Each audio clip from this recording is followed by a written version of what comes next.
আসসালামু আলাইকুম রহমতুল্লাহি ওয়া বারাকাতুহু। সম্মানিত দর্শক শ্রোতা, আমরা এই পর্যায়ে জানব যে আমাদেরকে সঠিক কথা বলতে হবে। এ প্রসঙ্গে আল্লাহ রাব্বুল আলামিন কালামে পাকে কুরআনুল কারীমে বলেন, ইয়া আইয়ুহাল্লাযীনা আমানুত্তাকুল্লাহা ওয়া কুলু কাওলান সাদীদা ইউসলিহ লাকুম আমালাকুম ওয়া ইয়াগফির লাকুম যুনুবাকুম ওয়া মান ইউতি'ইল্লাহা ওয়া রাসূলাহু ফাকাদ ফাযা ফাওজান আযীমা। রব্বুল আলামিন কুরআনুল কারীমে বলেন, ইয়া আইয়ুহাল্লাযীনা আমানু, হে ঈমানদারগণ, হে মুমিনগণ, ইত্তাকুল্লাহ, তোমরা আল্লাহ তাআলাকে ভয় করো, ওয়া কুলু কাওলান সাদীদা, এবং তোমরা সঠিক কথা বলো।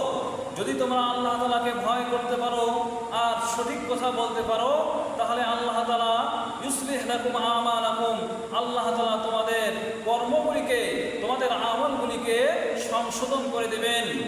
ওয়াগফির লাকুম যুনুবাকুম, এবং আল্লাহ রাব্বুল আলামিন তোমাদের গুনাহগুলোকে, তোমাদের পাপ রাশিগুলোকে ক্ষমা করে দেবেন, মাফ করে দেবেন।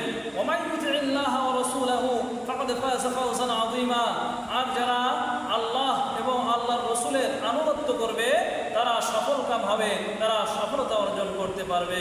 আল্লাহ রাব্বুল আলামিন আমাদেরকে আল্লাহ তাআলার ভয় অন্তঃকরণে পয়দা করে সঠিক কথা বলে চলার তৌফিক দান করুন।